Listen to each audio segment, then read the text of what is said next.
Sabe aquela sensação de chegar em casa depois de encontrar alguém e sentir que a sua bateria foi tipo de 100 a 0 em meia hora? Nossa, total. Como se, sei lá, a sua energia, a sua disposição simplesmente sumiu.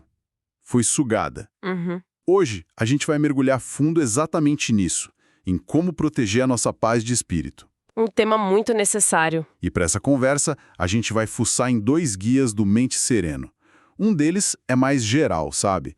Uma espécie de manual de blindagem contra pessoas negativas. Ok.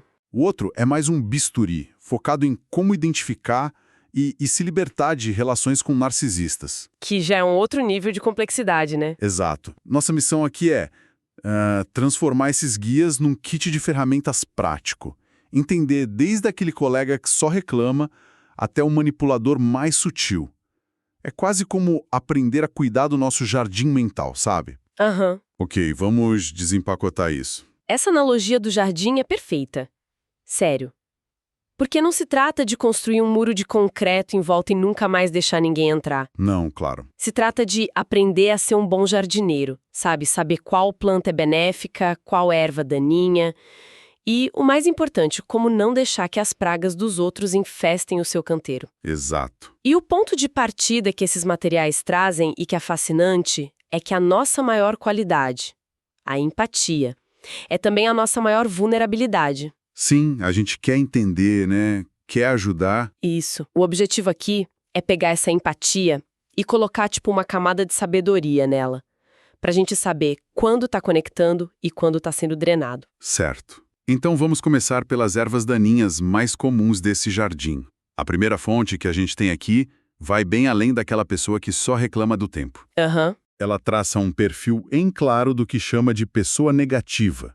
São aquelas que sutilmente diminuem suas conquistas com um mas, Sei bem como é. que criticam por criticar, sabe? Sem nenhuma intenção de ajudar, que parecem se alimentar de um bom drama. E tem 2 coisas que me chamaram muito a atenção. O quê? A mania de provocar culpa e a habilidade de fazer o outro duvidar de si mesmo. É aqui que o negócio fica interessante. Sim. O material descreve o efeito disso como um encolhimento. A pessoa afetada, sem nem notar, começa a se justificar o tempo todo, a pedir desculpas por ser quem é. A se moldar só para evitar conflito. E quando vai ver, o jardim dela tá cheio de plantas que ela nem gosta. É uma erosão lenta da identidade, exatamente isso. E se essas são as ervas daninhas, a segunda fonte nos apresenta o que seria tipo um veneno para o solo, o narcisista. Certo. O guia é muito enfático.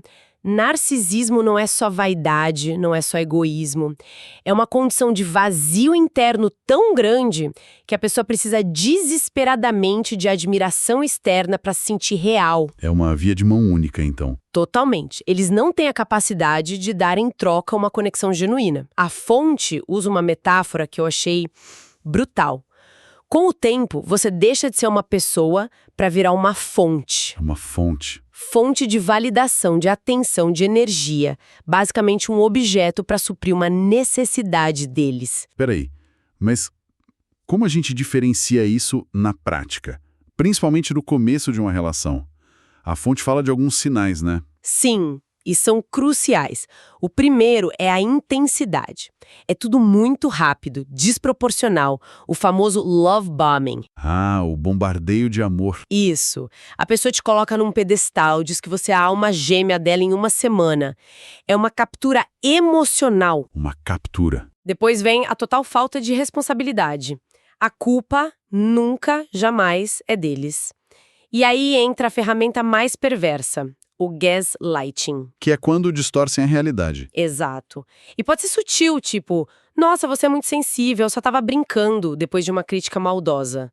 Ou o clássico, eu nunca disse isso, você tá imaginando coisas. É pra fazer a pessoa duvidar da própria sanidade. Nossa. E por fim, a inconsistência. Um dia a pessoa é a mais carinhosa do mundo, no outro, fria como gelo. E a vítima fica presa nesse ciclo, tentando fazer de tudo para trazer a versão boa de volta. Mas isso que você falou do love bombing me deixa com uma dúvida. Como a gente diferencia essa captura emocional de uma paixão de verdade, daquelas avassaladoras? Muita gente descreveria o início de um bom relacionamento como intenso, Ótima pergunta. Porque a confusão é a principal arma da manipulação. Certo. A diferença crucial, segundo o material, está no foco. Numa paixão genuína, a intensidade é sobre a conexão entre duas pessoas. Os dois estão se descobrindo. Ok. No love bombing, a intensidade é focada em você, mas como um reflexo do narcisista. Ele te elogia sem parar porque está se apaixonando pela imagem dele mesmo refletida em você. A pessoa perfeita que ele conquistou. É um monólogo disfarçado de diálogo, sabe? Entendi. A velocidade também é um sinal. Totalmente. Conexões reais levam tempo. Confiança leva tempo. A captura emocional queima etapas. Cria uma dependência artificial muito, muito rápido. Entendi. É a diferença entre nós somos incríveis juntos e você é incrível porque me faz sentir incrível. Exato. Isso me leva a outra questão que o material explora. Por que a gente cai nisso? Por que é tão fácil ser afetado? E a resposta é quase dolorosa de tão simples. Porque a gente é humano. Exato. Porque a gente tem um coração que tenta entender antes de julgar. As fontes dizem que pessoas com essa tendência tóxica têm um radar para quem é mais empático, quem se importa. Quem vai fazer de tudo para evitar um conflito? Isso. Eles veem a bondade não como uma qualidade, mas como uma porta aberta. É a armadilha da bondade. E o impacto disso na saúde mental é devastador, porque não é um golpe só, é um gotejamento diário de veneno. Um desgaste. Uhum. Um dos pontos centrais da segunda fonte é que a destruição é silenciosa. A autoestima vai sendo corroída, porque nada do que a vítima faz é bom o suficiente. Sempre tem um mas. Sempre. E surge um sentimento de culpa crônico por problemas que nem são da pessoa. A identidade começa a ser moldada pelo humor do outro. Eu atendi uma vez uma pessoa que descreveu essa vida como ser um ator numa peça onde o roteiro muda todo dia e a culpa é sempre sua se você errar a fala. Nossa, que imagem forte. Essa sensação de performance constante é exaustiva. E claro, o isolamento. O manipulador afasta a vítima de amigos, de família. Porque vozes de fora podem quebrar o encanto. Exato. O jardim, que antes era cheio de vida, fica isolado e doente. Certo, o diagnóstico é claro e bem assustador. Então, como a gente começa a adubar esse jardim de novo? O que tudo isso significa na prática? Quais são as ferramentas? Vamos lá. O primeiro guia foca em estratégias de blindagem para o dia a dia. A primeira, e talvez a mais importante, é estabelecer limites invisíveis mais firmes. Invisíveis como assim? Um dos pontos centrais do material é que limite não é sobre gritar ou arrumar briga. É uma decisão interna. É saber, com clareza, até onde o outro pode ir. É uma postura. Isso. É decidir que você não vai mais participar de conversas que te diminuem, por exemplo.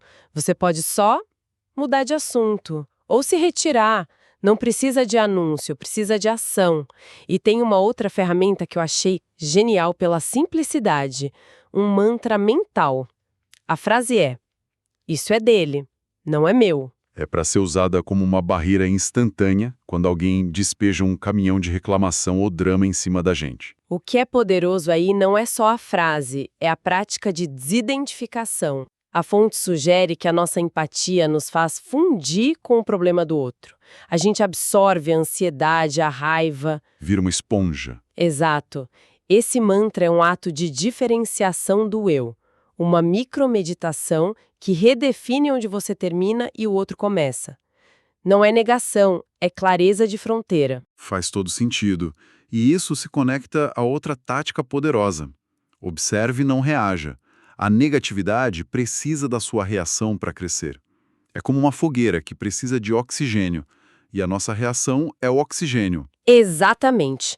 Quando você se recusa a entrar na briga, a se justificar, você corta o oxigênio.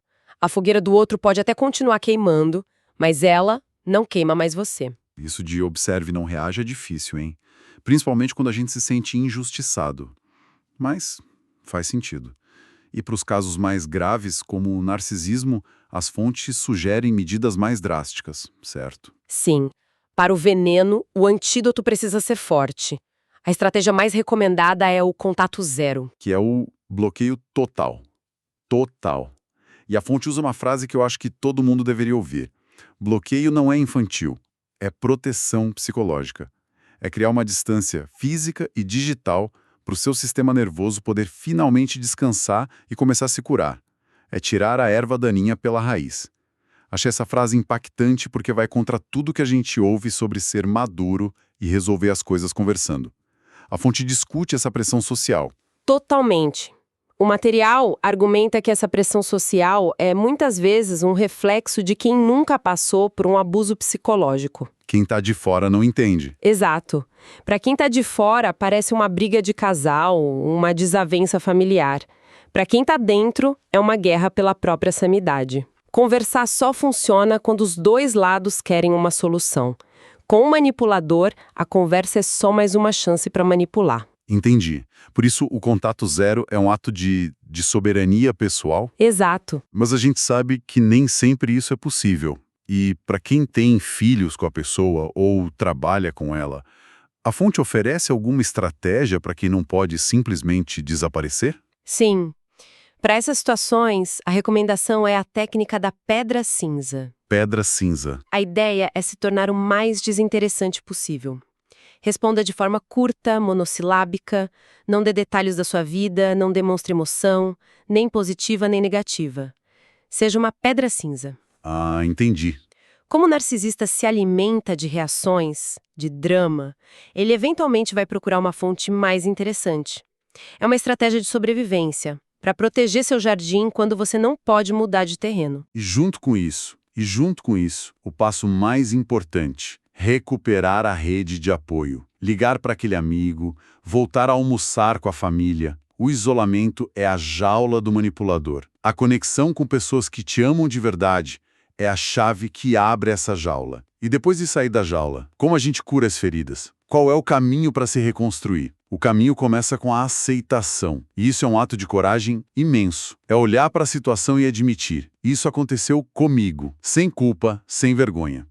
A partir daí, o trabalho é reconstruir a narrativa interna. O manipulador te convence de que você é fraco, louco, insuficiente. A cura passa por reescrever essa história. Mudar o roteiro. Exato. E aqui, a fonte nos dá uma afirmação que é quase um abraço. Você não é fraco por ter sido enganado. Você é humano. E pessoas humanas confiam, e isso não é defeito. Nossa. O narcisista não destrói a pessoa inteira. Ele destrói uma versão sua que era vulnerável, que ainda não sabia se defender.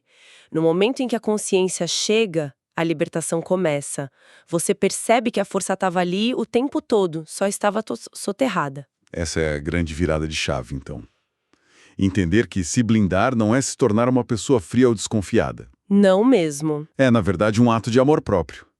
É escolher com cuidado o que você deixa entrar no seu espaço mental, emocional. Voltando à nossa analogia, ter o compromisso de cuidar da própria energia como se fosse um jardim precioso. Exato. Porque ninguém tem a obrigação de ser o chão para quem está tentando derrubar, nem de carregar um peso que não é seu. Proteger a própria paz é o que nos permite florescer. Exatamente. E depois de analisar tudo isso, de entender como identificar as ervas daninhas, como neutralizar o veneno e fortalecer nossas raízes, isso levanta uma questão importante para a gente levar daqui, né? Qual? Depois de aprender a se proteger da negatividade externa, qual é o próximo passo?